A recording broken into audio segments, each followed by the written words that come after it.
Erica. And I'm Lynn.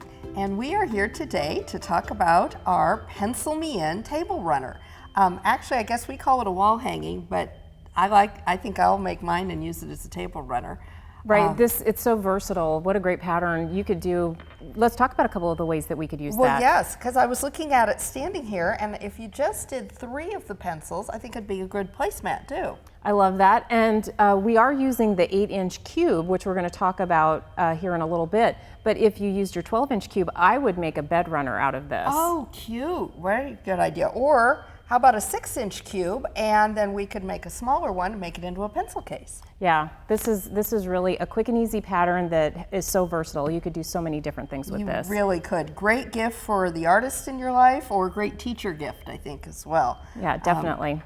So let's talk about how to put it together. It is made with some gorgeous fabric by Cloud9 Fabrics for us, and pretty basic assembly here. We've cut it all out with our cubes. So Lynn, you want to talk about some of the shapes we've used here? And sure, this is also a great pattern for scraps too, because it would be. Yeah, you definitely could do that. You get great use out of that with this pattern. So the 8-inch cube, what we're doing is we've got the 2, the 4, the 5, and the 8 dies picked out here, and we are going to just show you, there's a really cool little trick with a twist on a flying geese that we're going to actually demonstrate for you today.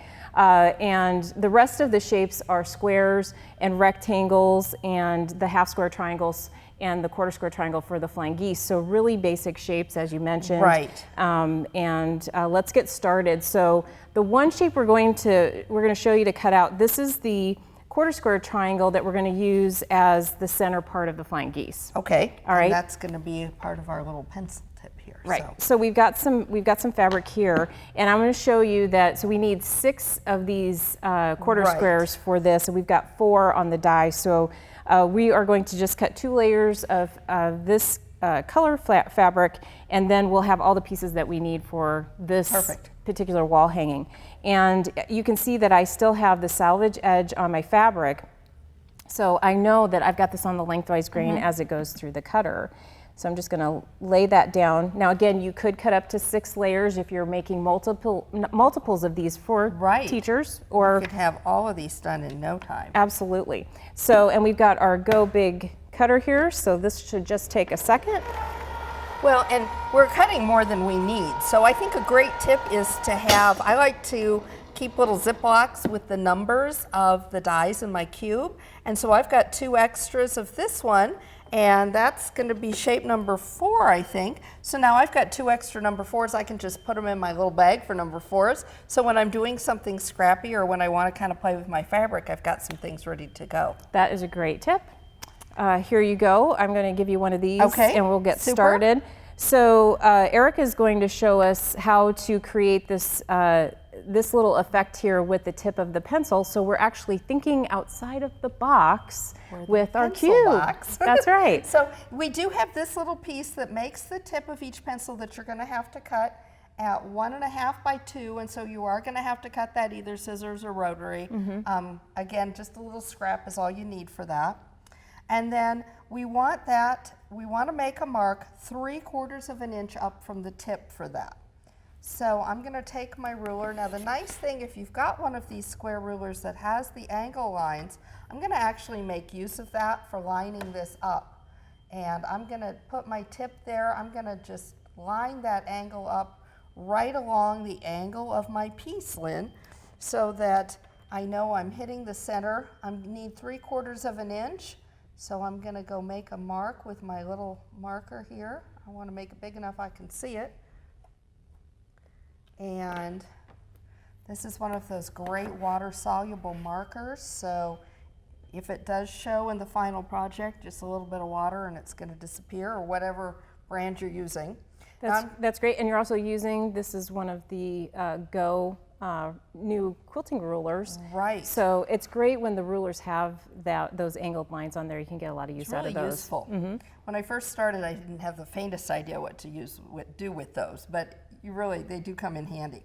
So now I'm going to take my little piece and I'm going to line it up with that 3/4 inch mark that I made and kind of center it. So I've got that there. Now I'm going to go ahead and do my 1/4 inch seam allowance on that piece.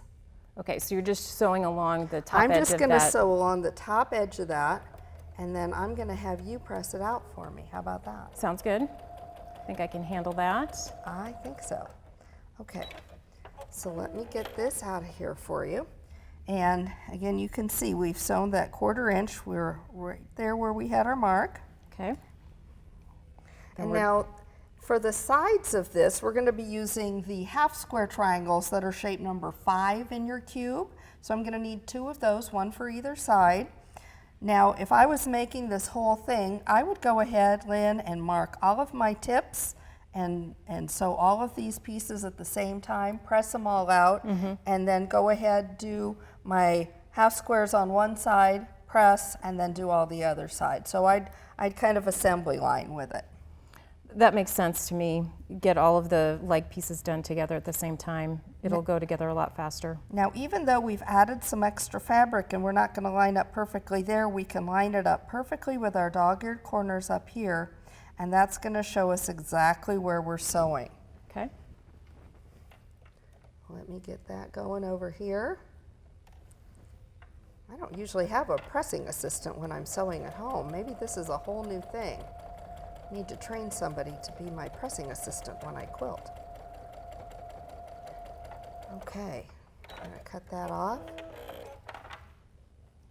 Hand that to you. All right. Now I think it's going to be easy with this to press to one side. It's going to cut down on the bulk that you'd have. I know Lynn likes to press everything open, but there is a time and a place for all different pressing techniques, and this is going to work best this way. It's going to cut down on that bulk for us. Yeah, definitely.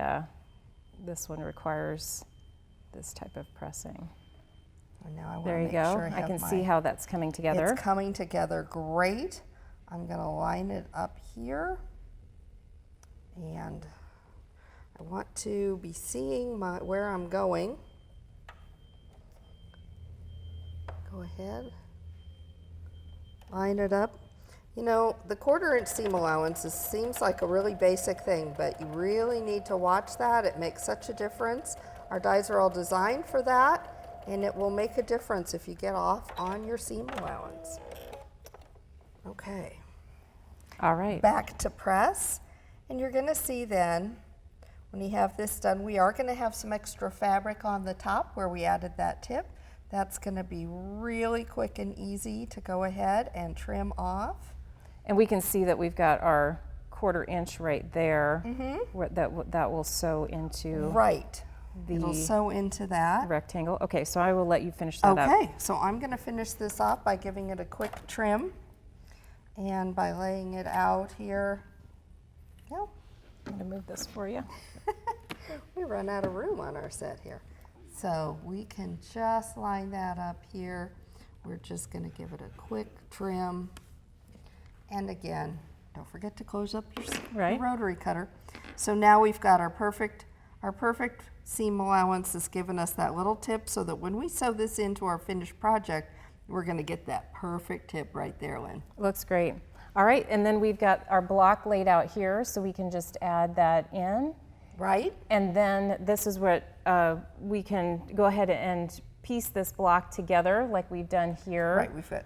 And then you've got your sashing with your sashing squares, these rows, and then a little bit different rows with different square combinations. Just giving it a little bit different look, and then you're ready to finish it and quilt it. This has been done on a home machine, and really simple straight line quilting, but then to really pop the point, I love the little, really tight little stipple on that too. And then they left this area on the border without quilting, so it's really well done, very creative, and a lot of fun. And the only other die you'd need to finish this off would be for your binding, and in this case, we've used a 2 1/4 inch. I know some people like to bind 2 1/2, some people like 2 1/4. We've got strip dies for both. That's right. So you can download this pattern at AccuQuilt.com. And we hope that we'll see your projects listed on our ideas page. And for more inspiration, you can check at AccuQuilt.com, but also Facebook, Instagram, Pinterest, and Twitter. At AccuQuilt, we help you cut time So you can quilt more.